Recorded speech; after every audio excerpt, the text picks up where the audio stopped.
Hey, welcome to another episode of The Art of Making Things Happen, the podcast with me, Steve Sims. And today I've got Sean Swarner. That's Warner with an S. Sean Swarner. You can find him on seanswarner.com. Interesting guy. Multiply diagnosed with cancer, was told he was going to have 14 days to live, was actually read his rights, and then decided to get up and not accept that. And starting from crawling from his bedroom to his bathroom, ended up climbing up all 7 summits. The guy is just, it's an inspiration, but it's more dedication and a great example of mindset over matter. Listen to the episode, do something with it, be inspirational yourself, and create impact for your life. Listen and enjoy the episode. Hey, Sean, welcome to the show. I appreciate it, Steve. How you doing, man? I'm doing okay. I've got to say straight off the bat that I've had a lot of people come on this show, and I've been very fortunate to meet some great, wonderful achievers. Boy, you're a slacker. I know. You know, you just got it. I don't know. Hopefully through the show, we can get a bit more motivation out of you. But when I was introduced to you, I was like, okay, who's this guy? I've had people that have climbed stuff. I've had people that have got over stuff. I've had people that have got the sob story. Then I met you that basically blew all that out of the water. Here's the thing.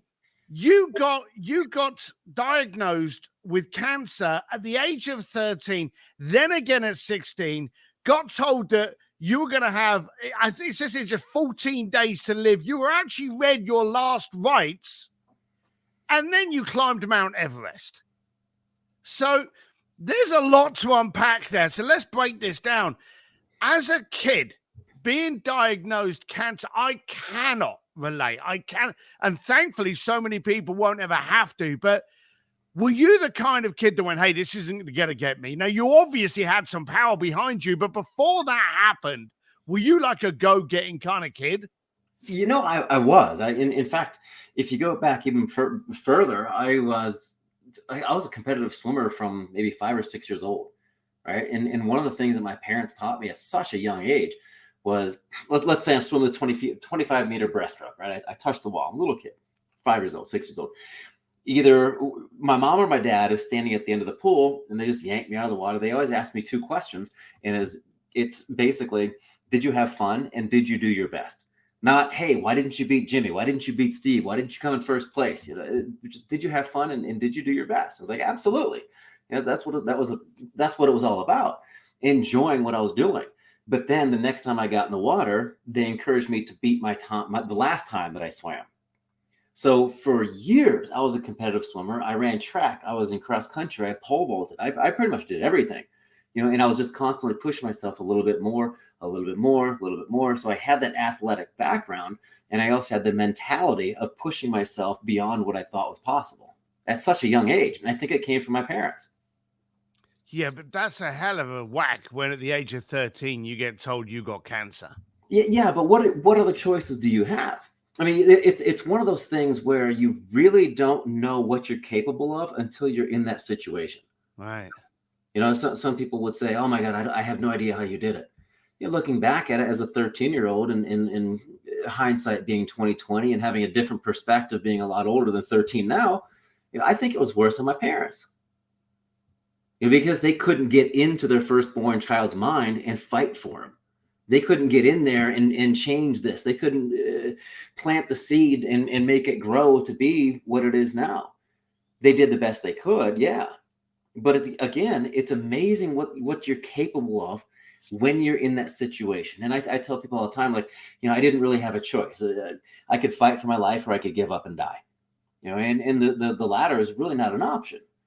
You know, and I remember being 13 years old, 60, 70 pounds overweight on the bottom of the shower floor, pulling chunks of hair out of the drain because the water was filling up. I lost my hair in 20 minutes? And I was sobbing as a 13-year-old, but I realized that in every situation, you have a choice. And I decided at such a young age that I didn't want to focus on the avoidance of something. I wanted to focus on what I wanted. So I didn't want to focus on not dying. I wanted to focus on living. You know, I can only imagine how my life would have turned out if I kept telling myself, "Oh, I don't want to die." Yeah. They say you can't go fast forward if you're looking in the rearview mirror. So I fully understand that premise. And again, I'm not trying to lay on it, but you had that at 13. You've already stated as a sportsman, your biggest competitor was you. You've already stated that, can I do better? Can I beat my scores? Can I give it? So you were your own competitor. That obviously got proven at the age of 13. But then again, bang, at 16, you must have been going, oh, give me a break.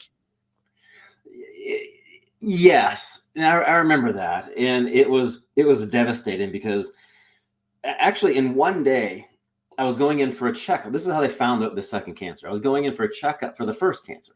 So they're completely two unrelated terminal illnesses. And I'm the only person in the world to have ever had Hodgkin's lymphoma and Askins sarcoma. So the second time, I was going in for a checkup. And on an x-ray, they found a tumor about the size of a golf ball. And in 24 hours, they found the tumor. They did a needle biopsy where they threaded a needle between my ribs to aspirate part of the tumor. Then they went in, they took out another lymph node over here. They put in a Hickman catheter, which is like a permanent IV. They snapped open 3 or 4 ribs, removed the tumor, put a drainage tube in, and started chemotherapy. And that was in less than a day. And I remember I was in the recovery room after they did the needle biopsy. And the doctor came in, pulled mom and dad out in the hallway. And I'm at this point, I'm 16 years old. So, I'm nosy as hell. I want to know what my parents are talking about. So I grabbed my little IV. I called on my little buddy, grabbed my little buddy and kind of waddled over and just listened to the doctors and the conversation between my parents. And my mom cut right to the chase. And she asked the doctor, hey, is it cancer again? He said, yes. And that's all I needed to hear. I went through the first one. I knew my life was going to be over. I knew my life was going to be on pause. The first cancer, all my friends left me. I was the outcast. 60, 70 pounds overweight from the first one. I lost probably 40 or 50 pounds the second time around. And believe it or not, I've done some math and I crunched some numbers and found that the chances of me surviving both Hodgkin's and Askins sarcoma is equivalent to winning the lottery 4 times in a row with the same numbers. Right. So that is insane. Look, I never like waiting until the end of a show to kind of tell people how they can find out about you. What is your website? Just go to SeanSwarner.com. Obviously, Sean spelled the proper way. And then Warner Brothers, just slap an S on the front, SeanSwarner.com. All right, we're going to put that in the show notes. So to continue, you've got over both of these cancers. You read your last rites. That had to be freaky. You moved on and went, hey, I'm going to conquer. What then made you go, hang on, I've got to attain a new summit. I've got to get to Everest. Now, spoiler alert, you've actually achieved all 7 summits, haven't you? I have, yeah. 7 continents, 7 highest points. So what made you suddenly think, right, okay, this is for me? You could have gone in any direction. You could have, gone in different sports. You could have gone into different businesses, but you saw that Everest as your Everest. What compelled you to actually obtain the peak? In all honesty, and without going into too much detail, I graduated college or university, and I went to work on my master's and my doctorate in counseling psychology. I wanted to be a psychologist for cancer patients. Sounded like a good fit. But the only issue was I'd never dealt with my own issues. Anyone who goes through something traumatic, a car accident, divorce, whatever, you have to figure out how it changes you. And I never did that. So after college for a few years, I was just kind of floundering around, not knowing what the hell I was going to do with my life. Because imagine this, you've been fighting cancer for 13, 14, 15, 16, 17 years old, 5 years. And then all of a sudden the doctor says, hey, Sean, or Steve, you're in remission, go live your life. Fantastic. When there were numerous nights, you were terrified to close your eyes because you didn't even know if they were going to open the next day. Right. So that becomes your day in, day out. You learn to be comfortable in the uncomfortable and not knowing what tomorrow holds. Literally. Then all of a sudden the doctor says, okay, start thinking about your future because you're in remission. So your whole world just changes again. I didn't even know where to start. So like I said, I floundered around for a while. I went to grad school. I just started thinking about everything I had been through. And I decided I couldn't do it. I couldn't help somebody else if I couldn't help myself first. So I decided that I wanted to do something within the cancer community to really give back and give people hope, because no one in the world can live with more than 30 seconds without hope. So I did some research and kept looking bigger and bigger and bigger, and found that no survivor had actually climbed Everest before. And I was like, okay, well, let's make it happen. Why not, go for the highest platform in the world to scream hope and to reach literally around the world, but use it almost like an homage for everyone touched by cancer. Because when I was climbing, I had a flag that had names of people touched by cancer that was always folded up in my chest pocket close to my heart. So I was always in touch with a deeper purpose and a deeper reason for doing it. Wow. I believe there was something, your lungs weren't actually perfect to actually do the trip, were they? You had damage in your lungs at the time as well. Is that correct? Absolutely. So the radiation therapy I had from the second cancer destroyed my right lung. So everything I'm doing after the cancers, I'm doing with half my lung capacity. Right. Okay. So you went up one, you made a thing of it and brought attention to cancer, and then you thought, okay, that's not enough. There's a few others kicking around there. We need to. What is your mindset going through this when you go, right? Okay, I've done that. Now the next, and you went on to hit the other 6 summits. Well, look, when you're laying in the hospital bed and you look down at your feet and there's a man on a cloth reading you your last rites, you see life a little bit differently. When the hospital wants you as a 16, 17-year-old to write out a living will, and you're looking at your parents thinking, I have a younger brother. Isn't he going to get my hand-me-downs anyhow? Like, what does the hospital want? You kind of look at life through a different set of lenses. So after doing Everest, why not? Why not continue to inspire people? Why not continue to give back? Why not continue to push the human body and the spirit? Why not continue to push the idea and the concept of living? How many people in the world are alive, but they're afraid to do things? They're afraid to live. Like, so many people are alive, but they're not really living. And that's what scares me most. I don't, because of everything I've been through, everything I've done. First of all, I'm not done yet. I think I'm more afraid of not living than I am of dying. Yeah. Yeah. I had I have a friend, Joe Polish, that used to say that the definition of hell is to meet the man or woman you could have been. Mm. And so I've always been a great person. You great mindset. You've got to take those opportunities. You've got to, even by failing, you now start from a point of education on what worked or what didn't work. But you actually take that out now and you actually teach, inspire, speak on this subject. What's the response you get from people when they see you speaking on this? It's interesting because I've spoken in front of Unilever, IBM, Merrill Lynch, Google. In fact, Google, they just called me up again a couple of weeks ago and they said, oh, we're looking for an inspirational speaker. It's like, well, you got the wrong guy. I'm like, what are you talking about? Your story is so inspiring. It's like, yeah, but inspiration and motivation lasts for how long? Week, maybe 2 weeks tops. You have to get down to the core of who someone is to help them be motivated to continue forward based on what they value. Not what I want them, not what I value, but what you value. That way, you've got the proverbial carrot dangling in front of you, but you're using the proper carrot, the proper motivation. So I told them, look, if you're looking for an empowering speaker, then you got the right guy. I can help people with my story, but help them think about what they're going through and empower them to continue forward up their Everest. Because there are how many different routes up to the top of any peak? Pick the right one that works for you based on what you value most, what your skill set is. You have to know how you want to go up. Just like anything going through life, if you don't know what you value, how are you going to make proper decisions? Yeah. Do you enjoy it? I do. I do. And in fact, a great analogy is every year I take a group up Kilimanjaro as a fundraiser for a cancer charity. And the average success rate on the mountain is 45 to 48%. And my groups are at 98, 99%.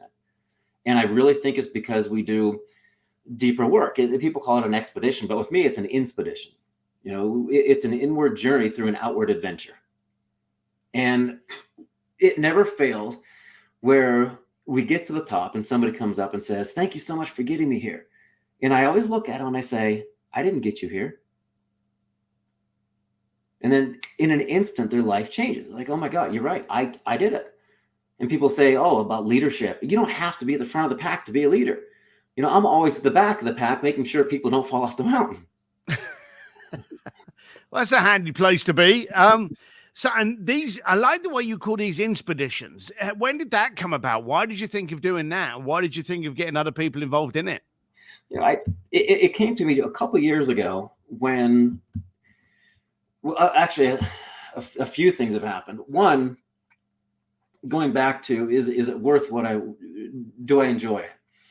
The answer is yes, because I remember one presentation afterwards. I was standing in front of the stage and there was a long queue of people, and I love hearing other people's stories. That's what gets me going. And the lady who was next in line, I could see her mascara was running and her eyes were bloodshot. She'd been crying, and she came up to me and she just buried herself in my chest, and just lost it. And I'm trying to choke back the tears, trying to compose myself. And when she finally got in control of her tears and her emotions, she leaned back and she told me that she lost her husband to cancer in the last 6 months. She lost her husband to cancer.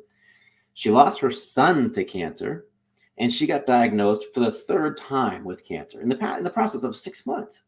And she told me that in her hotel room, she had sleeping pills, alcohol, and a suicide note. And she told me that she forced herself to go to one more presentation, and it happened to be mine. Wow.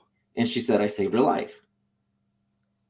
So that's one reason why I'm still focused on doing what I'm doing, because it changes people's lives. It helps them believe that more is possible.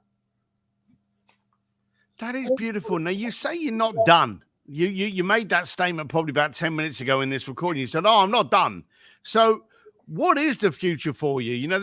I believe, and tell me if I'm wrong, there are only 7 summits. Is that correct? 7 main summits. So what is the next thing that you're looking to conquer? Well, are you a good runner? Do you like running? I'm not. I'm too heavy and probably too chubby to be doing too much running. So I try not to, unless it's the last orders. Well, you have about a year to get into shape if you want to go with me. I want to run 7 marathons on 7 continents in 7 days. Okay, let's back up a little bit. So 7 marathons on 7 continents in the same 7 days? 7 days. Start off in Antarctica, because that's one where you really have no control over the weather, and it's the most unpredictable. From there to South Africa, say Johannesburg, then Johannesburg to Perth, Dubai, Madrid, or Barcelona, then down to Santiago, and finish in Miami. All right, so I've got a few questions. The first question has that ever been done before? Because that sounds like a really amazingly high goal. Has that ever been done before? It has been done, and it's called the Global Marathon Challenge or something like that, a World Marathon Challenge. Okay. But then I also want to include in there, I've already done the Hawaii Ironman. So if you look at the 7 summits, I've already skied to the north. I've done the 7 summits. I've skied to the South Pole. I've skied to the North Pole. All of that's called the Explorers Grand Slam. I've done the World Championship Ironman Triathlon in Hawaii, and I'm the only person in the world who's ever done all that. I want to do the 777, the Global Marathon Challenge. But then I also want to attempt an 8,000 meter peak without oxygen, just to see if it's possible with one lung. And then if I make it and I come back, I want to attempt Everest again without supplemental oxygen with my one lung, to see if that's possible.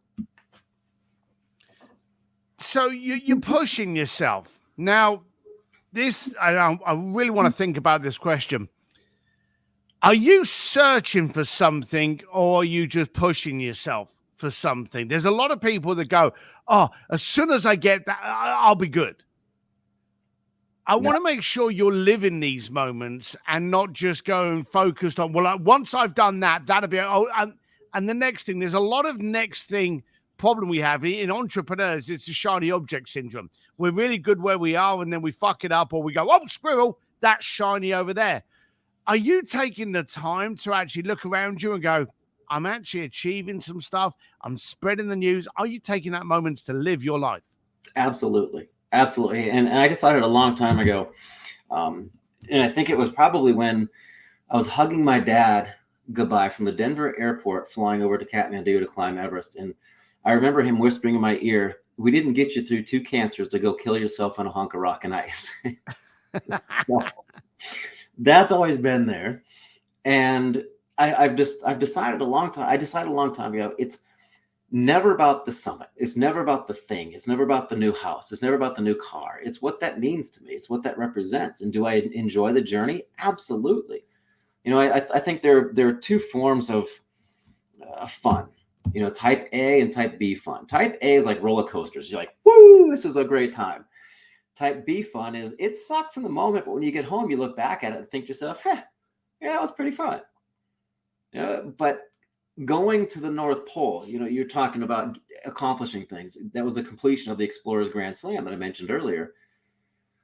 I'll be honest with you, I wasn't happy when I reached the summit, or when I got to the North Pole, 90 degrees north. I was depressed because exactly what you said. I got there, I accomplished something that no one had ever accomplished before. I put in so much time, so much effort, mental strength, fortitude, spiritual strength, physical strength, whatever. I got there and I was like, okay, well, now what? So yeah, absolutely. It was very depressing. I picked up my satellite phone and proposed to my now wife at the North Pole while she was hanging with her family in Puerto Rico. She's born and raised down there. So looking at it now, I've learned to enjoy the process. And yes, I take a step back if I get caught up in it and I'm thinking, okay, this is what it's all about. I need to make money. I need to make it to the top. I need to do this. No, I don't. I'm living life on my terms because I don't know when my life's going to be over. So now I'm taking a step back and I'm appreciating and celebrating those small wins. That's good. That's good. Because again, like all entrepreneurs, we constantly chase things that eventually we can sometimes get to and go, was that really worth the effort? I just wondered if you had that in your mindset. So thank you very much about sharing that from the North Pole. When you do achieve one of these things, whether it be the marathon, the 7 summits, or each summit, or, you know, the Grand Slam, do you get a medal or a certificate or any of those kind of things? Hearty handshake and a swift kick in the butt. I was wondering what if you actually got any kind of trophy or accolade, and I was also wondering what you do with it, because there are those people that can like hang them all over the walls to justify their existence, and there are other people that just stick them in a drawer because the actual what is that like? You say you got a monkey there with a top hat and glasses as your accolade. There you go. That says it all. It's a chimpanzee, exactly, with beautiful rainbow colored glasses, a cigar coming out of his mouth, and just staring at you. And there you go. My accolade comes from this, and this has a story behind it. And I have a number of them around the house. So like I said, I take a group up Kilimanjaro every year as a fundraiser. And I was adopted into the Chaga tribe, which is a local tribe at the foot of Kilimanjaro. They call me Mzungu Kicha in Swahili, which literally translates to crazy white man. So I've been adopted into their local tribe. And I've known them for 18, 20 years. So when COVID hit, they survived 99.9% on tourism. And because I know these guys, they weren't getting any tourists. They weren't making any money. So they sent me a bunch of these paintings and I sold them online. And when I went back, I brought them, $9,000, $10,000 in cash. And that supported 40 families for the next couple of years. Wow. So they gave me this and said, thank you. So I brought it home. I wanted to frame it as a reminder of, hey, it's not about the mountain. It's not about the summit. It's not about this. It's about the people. It's about giving back. It's about utilizing your time in the best way that you can to influence someone else. So you're obviously about the hours in the day and not the dollars in the checkbook. Absolutely. I've never seen a U-Haul in a funeral procession. Ooh. Oh, that's a nice one. That's a nice one. Now you actually went over to that tribe and gave them a pile of cash to show that you had commitment. Have they changed your name to something a little bit more respectful? No, they still call me. So have you written a book on this? On the trips? No, I've written a couple books. One was about the Everest, and then the second one, which you can get on my website. It's actually I have a copy of it right here, I think. Ooh. So being unstoppable, conquering your Everest, Sean Swarner, and that's actually on your website. Yeah, it's on my website. When we get off here, send me your address. I'll shoot you one. Yeah, I'll make sure I do. I appreciate it. You got to sign it for me because I love signed copies. But so you when was that book come out? That was just recently, maybe 6 months, 9 months. And so you wrote the book, 2 questions, why and how's it doing and who should read it? Actually, that's 3 questions. I was going to say, yeah, that's 3. Yeah. Why did I write it? I wrote it because when I got done with presentations, and this goes back to your other question I didn't fully answer, because when I got done with presentations, people would come up and they would say, hey, that's a great story. And there'd be a small percentage that would say, how did you do it? And then looking at the Kilimanjaro trip I lead, which is double the mountain success, I was like, okay, well, how the hell are we so good at this? Like, what's different? And I decided, okay, well, I need to put something together, because my first goal was to crawl 8 feet from the hospital bed to the bathroom, so I wouldn't soil the sheets. I was tired of throwing up on myself and defecating in the bed because I couldn't move. So that was my first goal. And then I ended up crawling to over 29,000 feet to the top of the world. And I thought, okay, well, there has to be something logical about what steps I took to get there. So that's why I wrote this, because I know people who've come up to me, asked me, hey, how did you do it? That's step 1 right there. That book is step 1. Believing you can. And seeing that it's possible before you actually even attempt it. Because there's so much research that's been done about vivid visualization, and the mind doesn't know the difference between vivid visualization and reality. So that's step 1. I'm working on 6 more books. I'm done with 2 other ones. The second one is going to be called Kilimanjaro Into the Self, where then you start tapping into your personal core values. Because you can have, as I mentioned before, you can have a program online where you have a guru saying, hey, if you do A plus B, this is going to be your result. But that might work for 5% of the people. Flip it around, man. Figure out what you want. C. Okay, based on your core values, then I'm empowering you to utilize what your A plus B is. The visual thought or the visual there of you focusing on moving 8 foot from the bed to the bathroom. So many people here are listening to this and going, Everest, just that concept of bed to bathroom. That's pretty powerful. It's the classic, how do you eat an elephant inch by inch? And you've just explained that there. So these books are on your website. You're doing more speaking gigs. What's your day-to-day look like? Because you just don't wake up one day and go, right, Everest next Tuesday. What's the day-to-day in your head and life? Right now, because I'm leaving for Kilimanjaro in 3 weeks, 2 weeks Sunday. So I'm leaving it for Kilimanjaro in 2 weeks. Today, I'll just run you through today. Yeah. I woke up at 4:30. Well, actually, I take that back. My day starts the night before, where I put my breakfast together. I always have cold oats for breakfast. I put some fruit in there, a little bit of honey, some cinnamon, and make my breakfast the night before. Wake up at 4:30. I'm on the bike, like my downstairs. I have a little workout facility, a little workout area. I'm on my bike for 30 minutes. But because I'm leaving for a big mountain, I also have a sponsor called Hypoxico. They have a machine that filters out oxygen to simulate different altitudes. Okay. So I'm biking at 20,000 feet. Then I get off of that. I wake my wife up. We go downstairs again, and I do yoga, 6 o'clock. 6:30, 6:45. Then today was the rowing machine. Yesterday it was a bike again. So there's 3 workouts before 7:30. And because I had this call at noon 15 my time, normally at noon, I'm up and down some stairs that are probably 10, 15 minutes from my house. It's a set of 200 steps. I did that 10 times. So there's 2,000 vertical feet going up, 2,000 vertical feet going down. And then in about 3 hours, I'm going to go to the weight room and I'm going to work. Today's Friday. So today is the back and biceps day. And in the interim, I pray and wish that I could sleep. I respond to emails. I organize things. I get everything ready for the Kilimanjaro trip. I check in on COVID, whatever the regulations they have to getting into the country of Tanzania. Sure. But it's also just being right on the computer, having meetings, talking to pharmaceutical companies, and setting things up for presentations in the future. Do you ever have any cheat days? And if you do have a cheat day, what does that look like? I had 3 Pringles today. We had Whitney Jones on one of the podcasts a while ago. She's Miss Olympia, and she actually says every now and then she'll have a donut. So that's her little cheat, 1 donut. But hey, Sean, this is inspiring, but as I say, I like the way that there's action behind it. I like the way you live in life. I like the way that you are accomplishing and continue to move forward.